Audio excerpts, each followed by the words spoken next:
Of the many things that Neil is great at, he is an expert on persuasion. We're now in the information age. When it comes to attracting people to a way of solving a problem, we wind up running the risk of creating kind of like a mental fatigue. Let's say you have 5 things you want to teach your audience. There is one essential idea that captures all of it. The silver bullet is that one idea. Robert Greene's The 48 Laws of Power. All of these 48 laws come down to one law.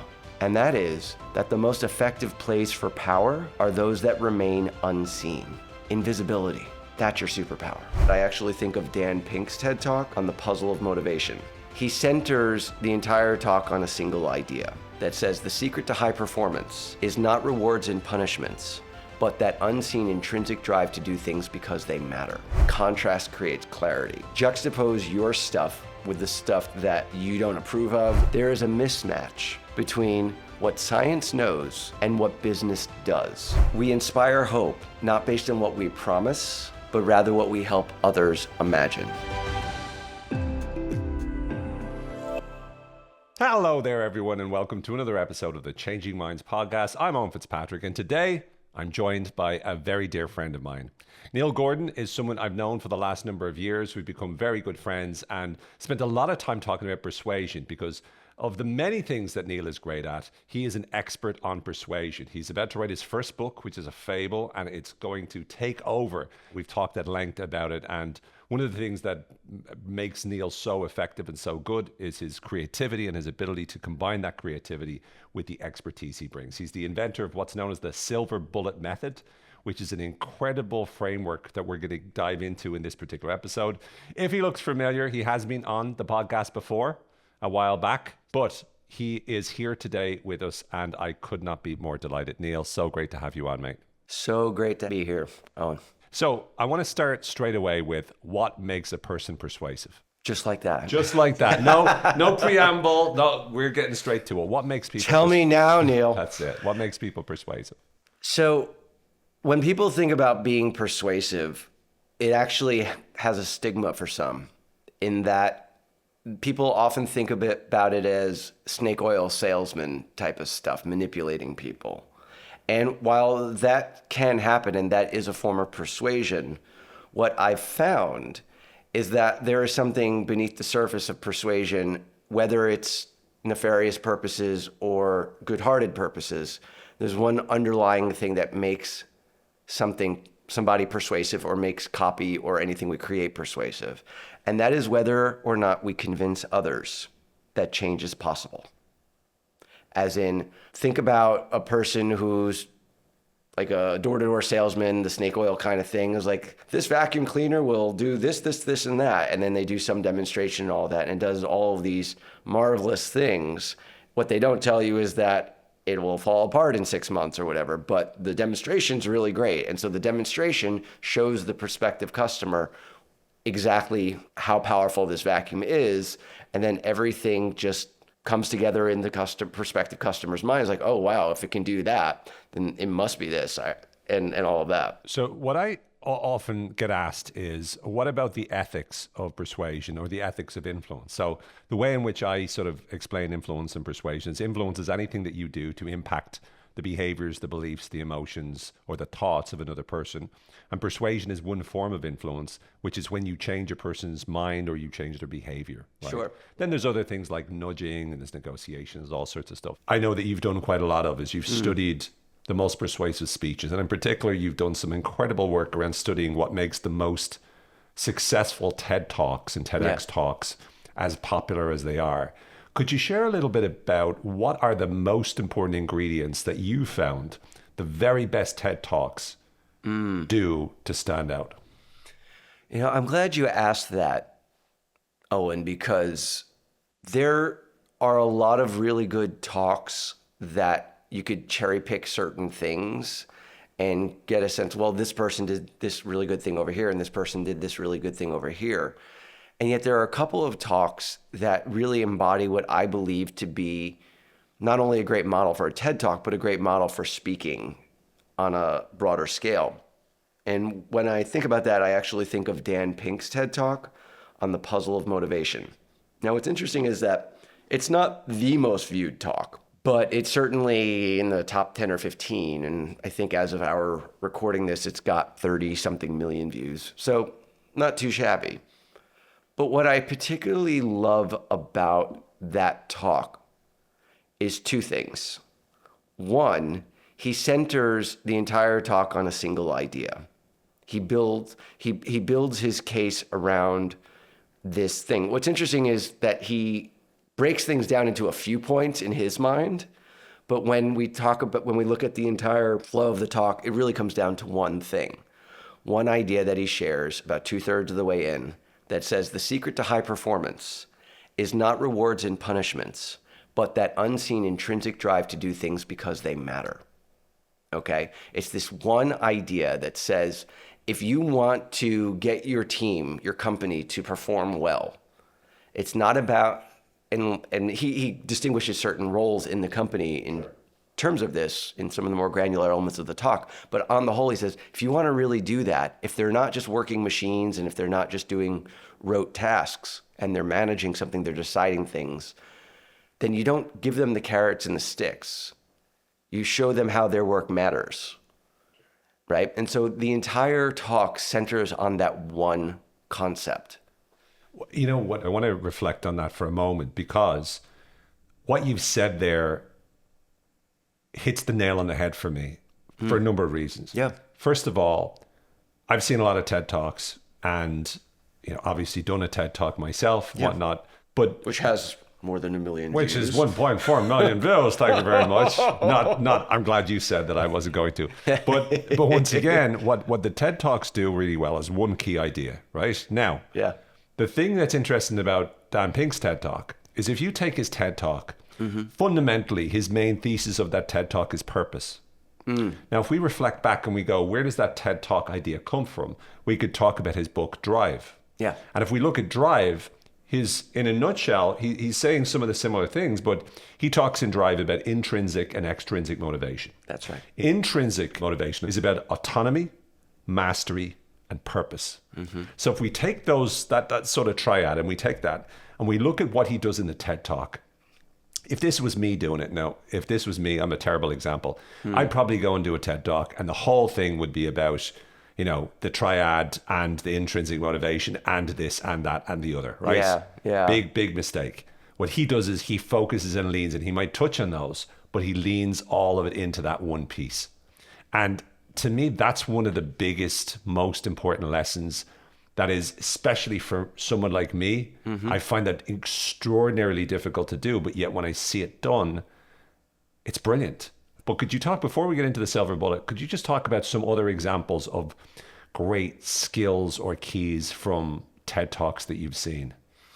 Well, I'm glad you queued that up for me, honestly, Owen, because to circle back, other examples of it too, of course, but I truly venerate Dan Pink's talk on motivation, because not only does it lead to this one idea that I so wish for people to center really short form content like that on, but it's also how he places it in the talk and the context he creates for it. And what I mean by that is, I said earlier that he gives this big idea 2/3 of the way in, but he does something else. At the beginning, a couple of minutes in, basically, into his talk, he says this. He says, there is a mismatch between what science knows and what business does. But here's what he doesn't do. He doesn't say what that mismatch is in that moment.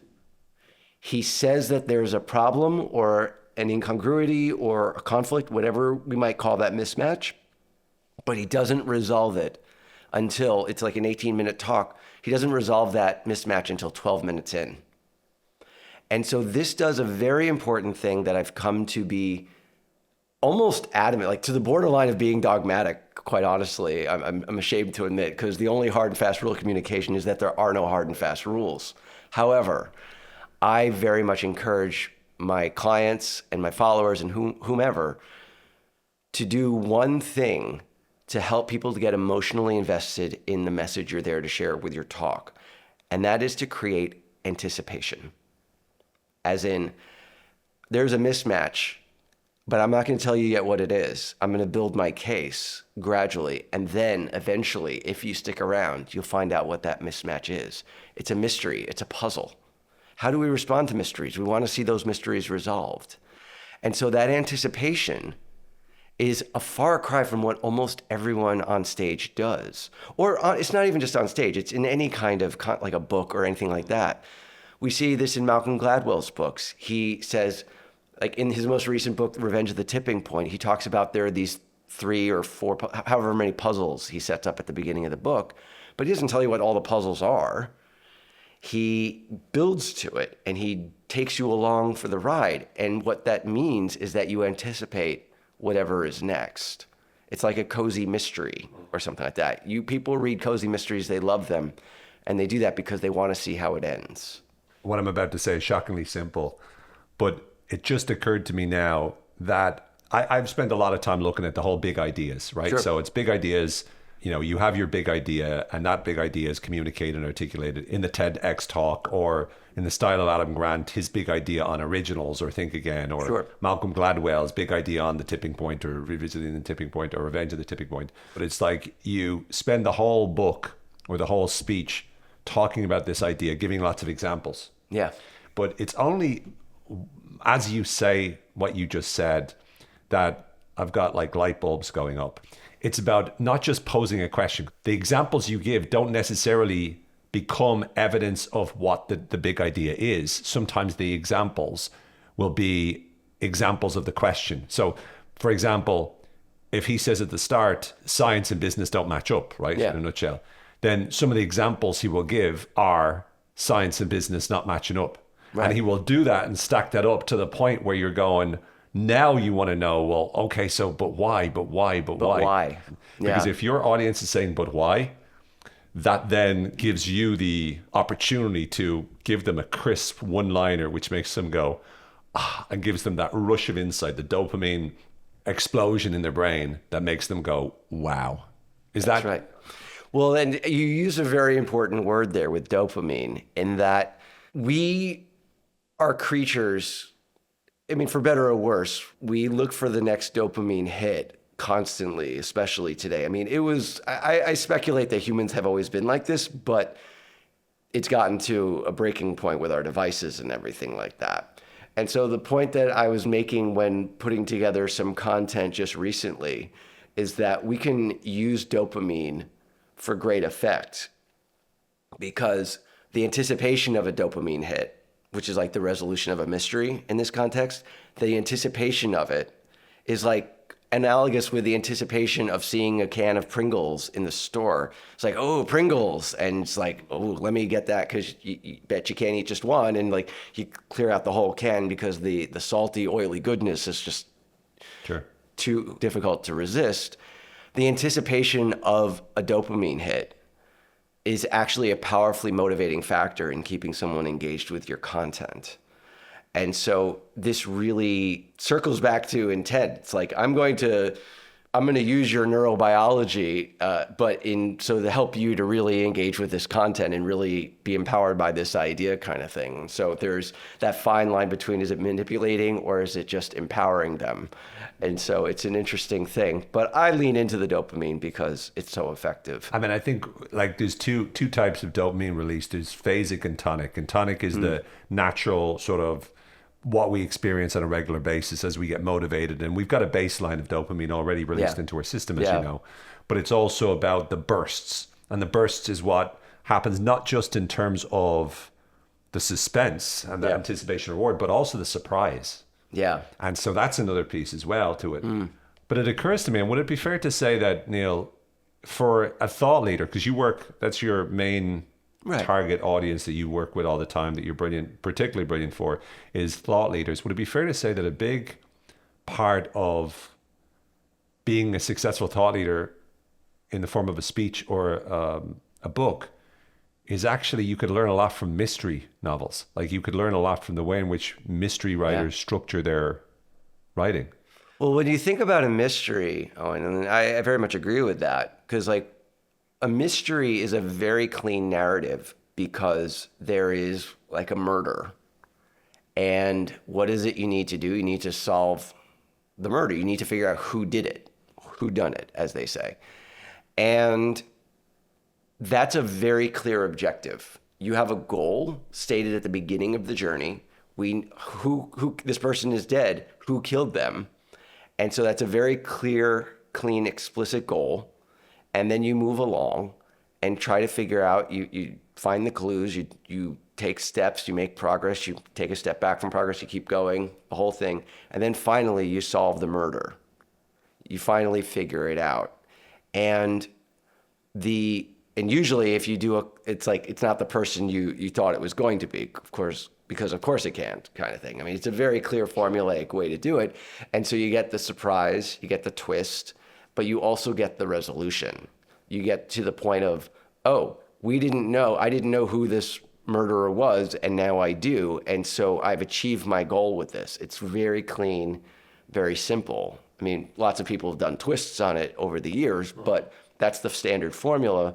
And it really gears the reader or the consumer of the story up to want to achieve something and then struggle as they make their way through the pages to see how it's achieved or not. And then finally they get their resolution. I mean, imagine a mystery that never actually gets solved at the end. People would lose it. They would completely freak out. With it's interesting because I'd watch a bit of mystery shows or whatever, TV shows with my partner, and one of the things I'm really good at, and she always says it, is I'm able to figure out, not always, but in most of the cases, who's the murderer. But I don't use psychology for it. I use my knowledge of screenwriting and storytelling. Sure. Because what I'm doing is, I'm exactly what you said. I'm looking for, who are they trying to move the attention away from? Who are they trying to move away from? Now, it occurs to me that one of the things that is part of I want to get into your silver bullet now. And I know we're going everywhere at the moment. But it's all good. But one of the things of your silver bullet method that I remember, and I've learned a lot from you about this, is most, and I'm going to butcher it for a second so you can do it in a way better in a little bit, but it's most people think A, but actually B, right? So this whole thing of, this is the common conception, right, that we're going to bust. We're going to bust a misconception here, or a myth. That is similar in terms of, most people think that the butler did it, but actually it was the doctor. Right. So to me, again, that's another parallel. It's like, when you're trying to put across a message, you're building curiosity, you're setting up a problem that you're amplifying the problem they really want to. And again, this is analogous to problem pain, right? Yeah. Or the PAS approach in copywriting: problem, agitate solution, right? Yeah. This is the same pattern over and over again, right? Yeah. So it occurs to me, the other piece of a mystery that is analogous is this piece of surprise, right? The counterintuitive idea. It's like, all the evidence points to the butler, but then there's a twist, and you get enlightened with a little bit of information, and all of a sudden it's that, as Robert McKee, that it's like that rushing insight that hits you. That's right. You're watching Star Wars, you're watching Empire Strikes Back, spoiler alert, everyone, and then it's like, Luke, I'm your father. Exactly. And then he's like, no, it's not true. Search your feelings. Search your feelings. Anyway, sorry, nerd alert. I should have warned everyone about that. But it's like, that rush of insight comes as a direct result of that counterintuitive, oh my goodness, I thought Darth Vader killed his father. Does that? Well, yeah. And like you told, like he says to Obi-Wan, he's like, you told me he betrayed and murdered my father. Well, what I told you was true from a certain point of view. Yeah. Yeah, and it's like, it's the sort of thing, Owen, where there's so much value in the surprise, because we are hardwired for threat detection, right? I mean, that's just in our DNA for millennia. And surprise makes us alert. It's just like our eyes go up, our eyebrows go up or whatever, because we're trying to take in more information, because, oh wait, this is different. And now I need to take in even more information and figure out what's happening in this moment. But when you harness that surprise, that disruption of what is conventionally thought, it's like, oh wow, I wait, this is a bad thing? I always thought it was a good thing, kind of thing, or whatever it is. It's a much more nuanced surprise than a saber-toothed tiger bearing down on you. However, it has the same effect, and we tune in and we want to relate to it because on some primal biological level, our survival depends on it. And so, with that in mind, could you talk us through the silver bullet method? Maybe briefly about where it came from, but particularly if you walk us through the stages and then the elements of it, and then give us a few examples, that'd be amazing. Yeah, so we could talk about this in the context of what a typical speaker might do. A public speaker will go up on stage and do what we can call the show up and throw up, which is just jam packing. Let's say you have 18 minutes, the length of a TED Talk, to give content. And you say, all right, I'm going to spend my time on stage providing you with 5 things to learn about this topic. Okay? What we see again and again is that because we're now in the information age and there's so much information and there's so much content, we're inundated all the time, there is an effort, a labor involved in consuming all of that information. Now, it doesn't mean we don't need it. It doesn't mean it's not going to help us. But when it comes to attracting people to a way of solving a problem, a methodology, an approach, a different paradigm, by starting with all of the information, we wind up running the risk of creating kind of like a mental fatigue, a cognitive expense of like, oh God, I got to process all this information now kind of thing. On the flip side, when we think back to the Dan Pink example, he didn't get up on stage and say, I'm going to provide you with 5 things you need to know on how to motivate your workforce. He says there's a mismatch. And then he builds very gradually to this one idea. The silver bullet is that one idea. It's that one distilled essence. Let's say you have 5 things you want to teach your audience. There is one essential idea that captures all of it. And so if you only had 30 seconds to impact somebody, you could create the smallest bit of context and then have this one sentence, this one idea that is intrinsically valuable. It's a recipe for success.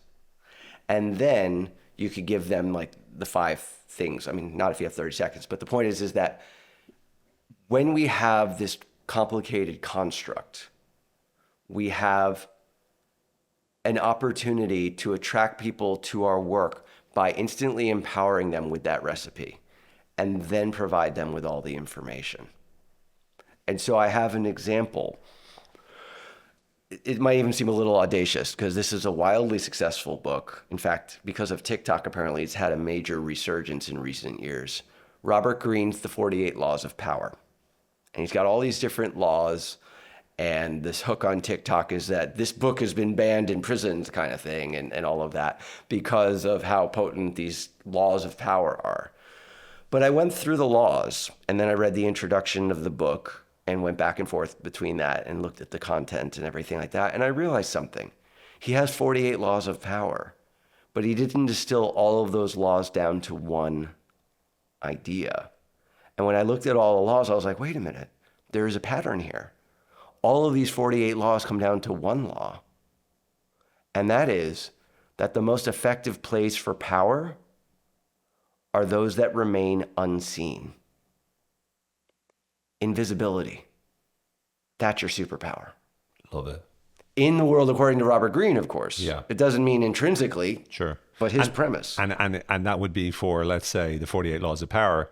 Yeah. And not necessarily for his other books like The Law of Human Nature or Mastery, 33 Strategies of War, or any of those. Yeah. Right. That's the distilled essence of that paradigm. And so if I only had 30 seconds to influence somebody else around power, I could say to them, like, I'm not going to do the super fast, like McDonald's menu song, whatever, and try to get all 48 laws out in those 30 seconds. It's like, all right, so what most people think power is about is being on stage and commanding everyone to do things. But that's not what real power is. The most effective place for power are those that remain unseen. And so if you truly want to be powerful, you need to create the conditions in which you have influenced others without them realizing it. Wow, that's powerful stuff. And that didn't even take 30 seconds. Yeah. But you see how potent it is to distill things down. Yeah. Because if you only have a few seconds, or if you're trying to create that kind of dopamine anticipation kind of thing, you don't say, I'm going to teach you 48 things now. I'm going to teach you one thing that's going to change your life. Two questions on that. One is, how do you get better at distilling down? So you were able to look at, and look, I have my own skills in this. Sure. Which I'm good at when it comes to external sources. So I can do something similar with other people's stuff. When it comes to my own stuff, I'm like the worst. So what is it that when you look through 48 laws, obviously a question you're more than likely asking is, what do all of these have in common, right? Sure. But could you talk me through, when you look at an author's work or a thought leader's work that you work with, what is it that you're doing as you're discussing with them and reading their stuff and watching their videos or whatever? What is it that you're doing as you're trying to get to that silver bullet? It's interesting that you said, you posed the question, what do these things all have in common? Which is very helpful. And yet there's something that is arguably even more helpful than that. And that is, how is this larger thing that I'm dealing with, maybe not the different laws, because you are looking for commonalities among all the different steps or components of a larger construct, right? But when you're trying to clarify your construct, your paradigm, one of the most effective ways to do it is to contrast it with paradigms of which you least approve or simply are commonly out there. And so, well, the essence of this is that contrast creates clarity. When you juxtapose your stuff with the stuff that you don't approve of, or you're trying to help people to move away from, or whatever it is, you will start to get a lightning fast path toward what your stuff is. You clarify your stuff by contrasting it with the things that you don't want people to believe. So instead of starting off and looking through all your stuff and going, what does all have this in common? Instead, what you do is you look and go, what do I fundamentally disagree with in the area that I'm in? What do I think is wrong, or what do I think is unhelpful, or what do I think is not finished, right? It's not complete. Right. And then whatever that is, when I look at that, then I look at my own stuff and I go, how do I finish it? How do I actually say the opposite? Is that what you're... Well, I mean, yesterday I was working with a client and he is dead set against New Year's resolutions. But what he does support are goals. And so he told me that in our session yesterday. And so the next question was why? Why do you look at goals as being superior to resolutions? And the conversation that ensued was all about that juxtaposition, that contrast. These people believe this, I believe this, but why? Why do I believe something different than everyone else? And so the why winds up being very important for pulling on any given thread. Well, why do I hate resolutions? Because they're flimsy, because they don't require any real emotional investment. It's just a routine thing that you do on December 31st, whatever it is. All right, so that emotional significance might be important. And then you bounce back and forth between the two poles and figure out why you depart from theirs. And then you just figure out what jumps out at you. So if we could take a few thought leaders together and do it. I'll start because I want to play with this and see what you can give me a rating, right? Out of 10. Course, yeah. James Clear, you don't rise to the level of your goals, you fall to the level of your systems. To me, that's a silver bullet.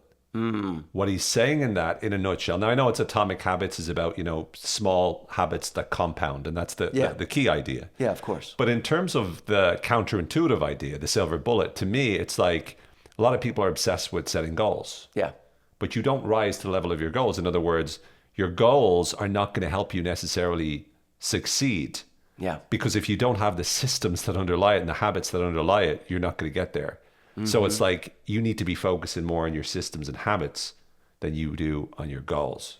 So that's just, again, that's my, I want to see what your thoughts are of that. Well, it's a great example, Owen, because it's like what most people think is that their success, their future success is conditioned upon the quality or nature or process they go through to set their goals, their aspirations, their ambitions. And then he says that's not true. Your ability to succeed rests not in your goals, but the systems you have in place to succeed, or whatever it is. I mean, I'm not, he doesn't say that, but like just taking what you just said and turning that into a silver bullet. It's like your outcome is success. You're not going to achieve success with this. Sure. You're going to achieve success with this. And similarly too, if you take Carol Dweck and her mindset, again, the key idea would be we've got a fixed mindset and a growth mindset, and some people are more successful if you all that sort of stuff. So some people initially might think, oh, Carol Dweck's big idea or silver bullet is most people think intelligence is something that you either have or you don't, but actually intelligence is something you can improve or work on, which is fine. But I think from a marketing point of view, it's even better. I think because I know that Professor Dweck talks a lot about the self-esteem movement and why it was so messed up. And she says the big problem with the self-esteem movement is everyone is talking about how great you are and telling you how wonderful you are, but actually that's the worst thing that you can possibly do. What you need to do instead is praise effort and praise feedback and the ability to take feedback and adapt, and praise flexibility and growth. That's the most important way. So to me, that's so much more powerful and so much more important as a silver bullet. Because if you tell me about if she comes out to the self-help world and says, a lot of people think that you're stuck with a fixed mindset, but actually you've got a growth. While that's interesting and fascinating, especially to people that are outside of, let's say, the self-help world, to anyone inside of it, we take that as a given. You're in other words, you're not trying to improve yourself unless you believe you can improve.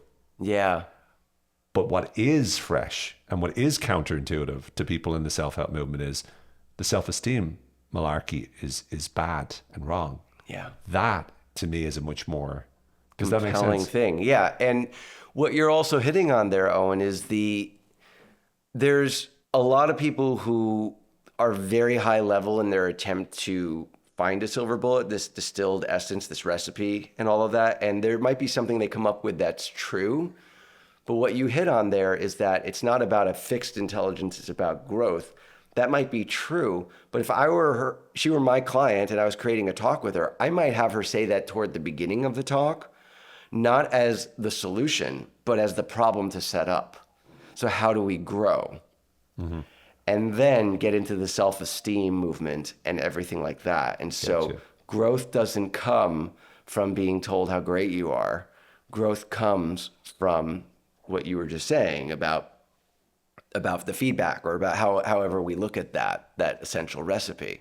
And so what you've done there is a very nice job of saying, well, you think that this is the solution, but this is really more setting up the problem to be solved, the puzzle and all of that. I would love to do, I'll just do one more. I know there's the obvious one of Simon Sinek, which is, most people start with what, but actually you need to start with why, right? That's the simplest of all. But let's say Brené Brown. Brené Brown talked about imperfection, the gift of imperfection and vulnerability and whatnot.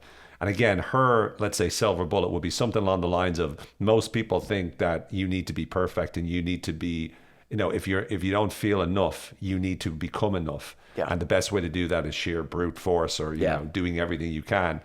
But instead, her point is, you need to embrace your vulnerability and you need to embrace the gift of imperfection. That's the secret to lasting happiness. And once again, to me, that is powerful because it's counterintuitive. Most people do. I mean, the whole personal development, like motivation is going to get you there. These are great examples. Would love to hear from you, Neil. What are some other powerful examples from thought leaders that you can think of that are great natural silver bullets? This goes back a number of years, actually, but there was actually it's not even 3 minutes, like 2.5 minute TED Talk. I don't think they do such short ones anymore, but this was a good 15 years ago, where a man named Derek Sivers does How to Start a Movement talk. And I actually love referring people to this because, first of all, it's short. And second, it's funny, but most of all, it becomes this idea. And a good example of this thing that we're talking about is that most people think you start a movement that it's all about being the leader, being the person who stands out and all of that. And he does this through the visual of this like music festival or something in Colorado, I think, from a number of years ago. And it was just this guy without a shirt on and shorts, just like dancing and going crazy and stuff. I remember it now, yeah. Yeah, and then this other person comes along and then just joins him. Yeah. And just is just unselfconsciously just going nuts. And the shirtless guy, didn't seem to think he was being ridiculed. He just welcomed him in. And then it led to another person. And then by the end of this 2.5 minute video that he shows us, there's like a crowd of about 200 people crowding around, all just dancing, right? And so Derek makes the point that people are hung up on being the first. But if you really want to start a movement, be willing to be the second. The second person is the difference between a lone nut becoming a leader. And so it's just very simple, very elegant way of just looking at a thing. If you're really concerned about the movement, don't try to be the person at the heart of it. Be the person who supports the first person kind of thing. That's a fantastic example. Yeah, and very funny. Yeah, yeah. Very funny. Yeah.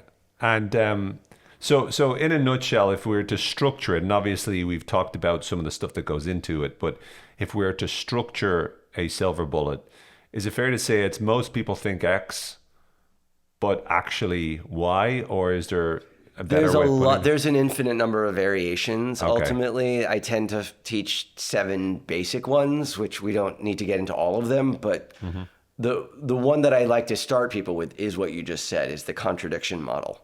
Okay. Because the value of a silver bullet is that it empowers others without context. The number of times somebody has said their silver bullet to someone else in my presence, and someone else said, "Oh, wow, that was really powerful. I really like that." That's because it gives you a recipe. It's a cause and effect sentence. It's when you take this one action, you get this one outcome. It's a cause and effect. It's like, this is how you solve this problem, this thing that you do.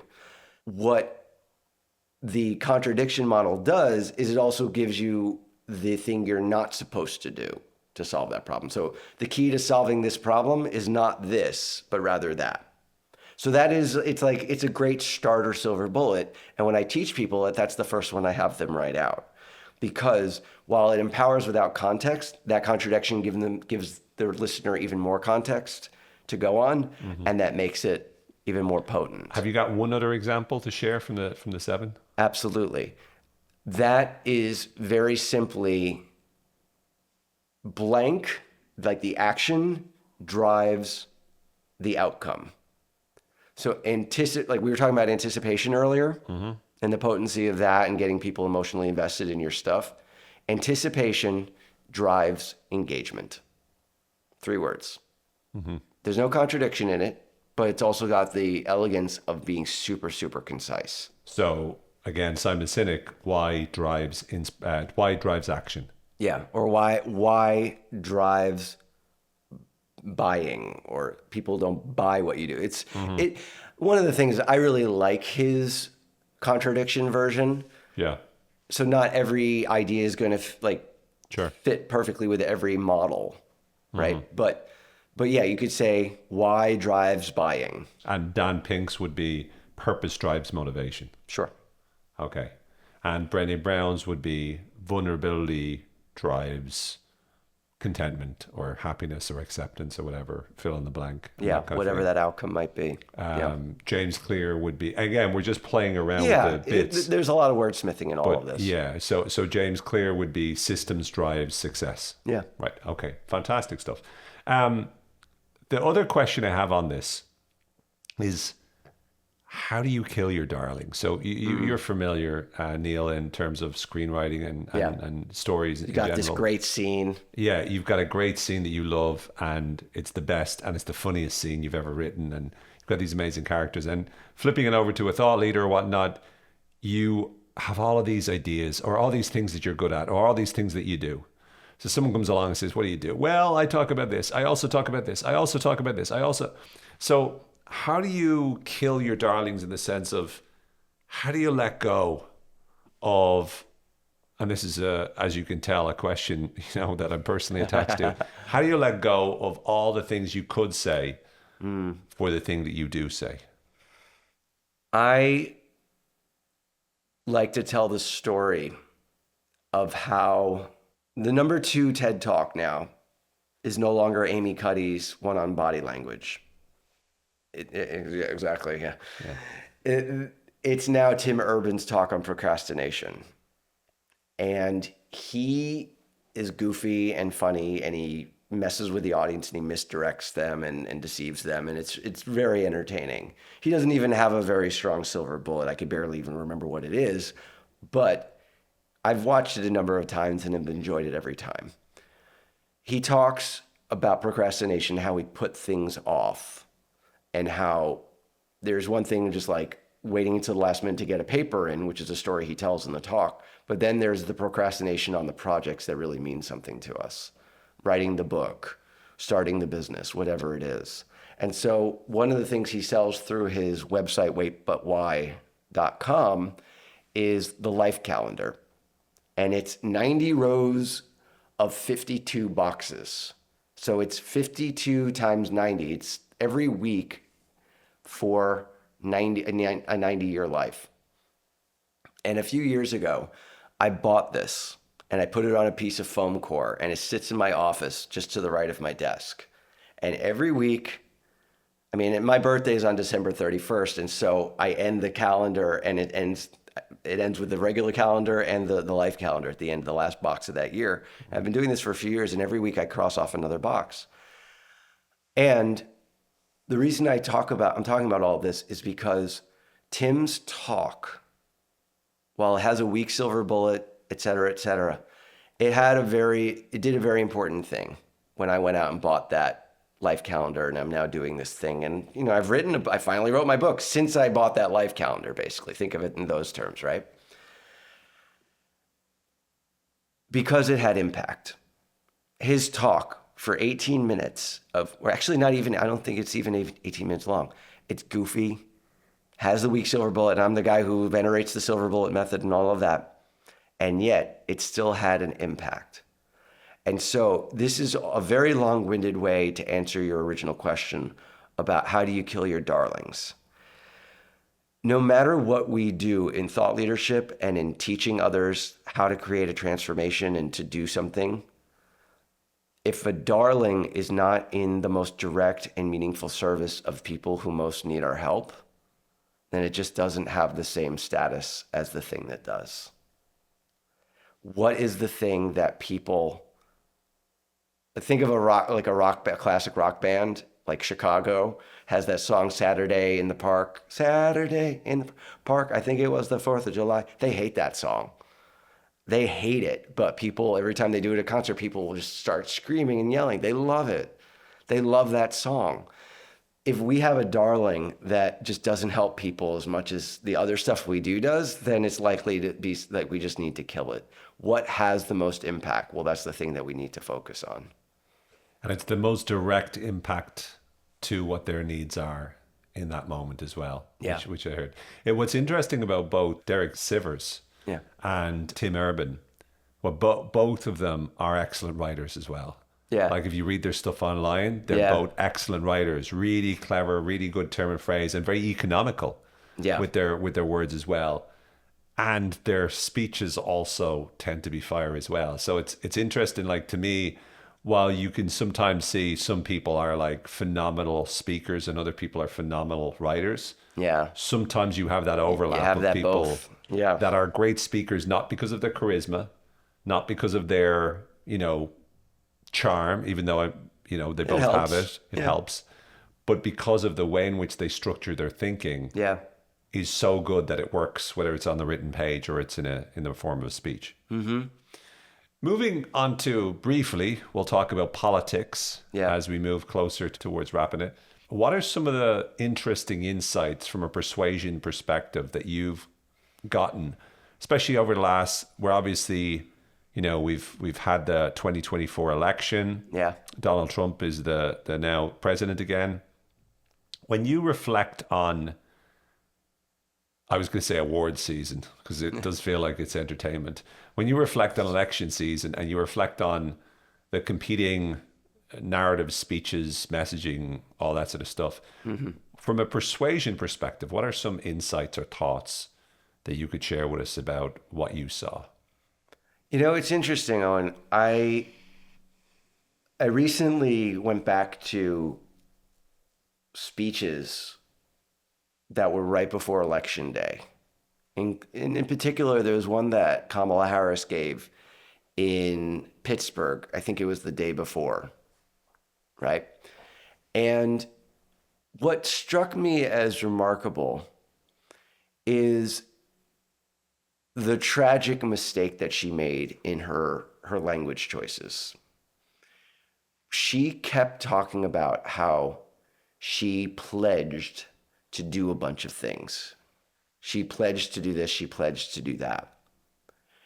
And the problem with that, as I see it, is that pledges are promises, essentially. She was basically, her speech was a promise to do things, to make changes, to help America. And that's not how you build hope. Promises are not what, here's a silver bullet for you, actually. We inspire hope, not based on what we promise, but rather what we help others imagine. And so if I had a gig with the Harris campaign, I would have, when she became the candidate, not very long before Election Day, I would have said, okay, the important thing here is not just to say what you pledge to do. The important thing here is to help the populace to imagine themselves in this reality. And so if we even, it almost on the surface seems like he did the same thing, but what Donald Trump did the day before Election Day, he didn't say, I pledge to blah, blah, blah. He said, I will. Yeah. I will end inflation. I will Build a wall. Do whatever the border stuff is, Sure. right? I will. Now, Donald Trump's rhetoric is a lot more complicated to me. But in terms of what its significance is, because I think that his audience is, I think they build each other. But in terms of what Kamala did, and this is a very inductive thing, this is taking one speech and extrapolating a larger thing. And I cannot go on record as saying that I've watched everything she's ever done. But the larger pattern that I saw in what I did watch is that there was just this inclination to promise things. And that's just not what inspires people. If you can tell a story, like right before the 2008 election, Barack Obama's war chest was so massive that he bought 30 minutes of prime time, like right before Election Day. And what he did with that 30 minutes wasn't just make a bunch of promises. He showed 3 stories of 3 Americans somehow benefiting from the vision that he had for America. And he zeroed in and found specific narratives, people that the American audience, any given American audience member could relate to, could get emotionally invested in. And through that, they were able to imagine the transformations that they saw. That's what gave them hope. To me, that's a great example of what is known in the science as the identifiable victim effect, which is when you name a real person, it's like the story becomes alive. Yeah. It's not, you're not talking about Americans, all those, here's what we'll do for Americans, I promise. It's also this person, John from Alabama, who is a construction worker.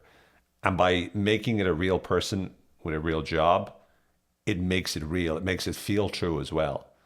As we bring this towards a conclusion, from your perspective, what is it that you see people out there need? Like, if you were to give people one thing they need to get better at in order for them to be more persuasive, and this could be salespeople, this could be people in marketing, this could be leaders, this could be parents, this could be friends. Anyone's interested in improving their ability to communicate in a more persuasive, more impactful way. I've learned a number of lessons from you over the year. I mean, we've shared a lot back and forth in terms of insights from our own backgrounds. And one of the things that you've always been great at is articulating precisely what makes persuasion work in a very short space of time. But what would a recommendation be from your point of view as to how people could improve their ability to communicate and influence more effectively? I'm happy to say, Owen, that I have a decidedly simple response for you. And that is to become religiously committed to understanding the problems that other people have and care about. We get very precious about our stuff. We figured out a solution to something. People are not interested in our solutions. They're interested in solving their problems. And if we take the time to figure out what is the thing that this person cares about and wants to solve, we're going to be infinitely more effective at bringing them into our world. And whether we have a really clean silver bullet or we still do the show up and throw up, if we first start with the problem as they understand it and they think about it. I call it the trudge to the bathroom test. As in, someone wakes up and they still have cobwebs and they're stiff and they're achy after a long night's sleep, and they get up out of bed and then they trudge to the bathroom. What is weighing on them when they get there? It's like, oh God, they're a teacher. I have to have that horrible parent-teacher conference today with that nightmare parent. Or it's like, how am I going to pay my staff next month? I don't have the cash flow, or whatever it is. These are the things they're thinking about when they trudge to the bathroom.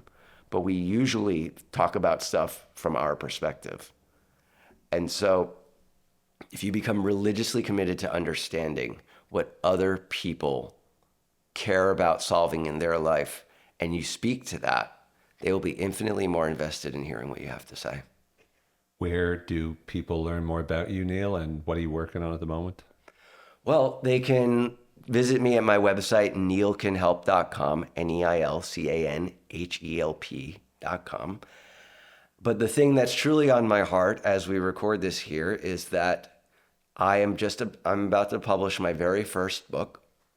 It is a fable, like when you were saying about what was the term? I didn't actually know the term, the victim. Identifiable victim effect. Identifiable victim effect.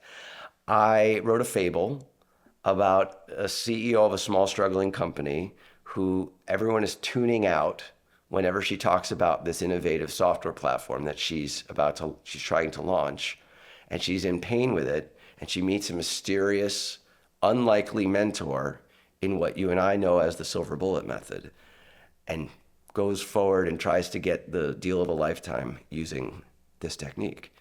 And so that's why I really like the fable model, is because it centers on a specific person trying to solve a problem that in theory the reader cares about. And I'm very excited to share it with people. I know that this is something me and you've talked about on a number of occasions. Yeah. So we've gone back and forth and stuff. I'm really excited to read it. I think it's going to be terrific. Well, it's called The Most Powerful Sentence of All Time, a fable about persuasion. And I just want to give a nod to you, Owen, that it was a conversation we had when I was in the very early stages of figuring out this story, and you made a simple comment about it that helped to tie everything together at the end. So I want to make sure I go on record, on camera, as that. Thank you, mate. Owen Fitzpatrick is a very powerful collaborator and expert. And for more of that, go to the Changing Minds podcast. Fantastic. Thank you very much, Neil.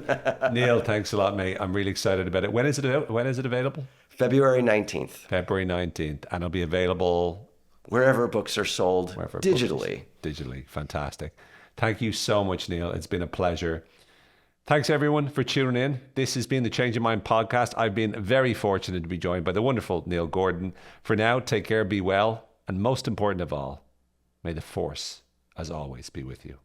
Bye for now.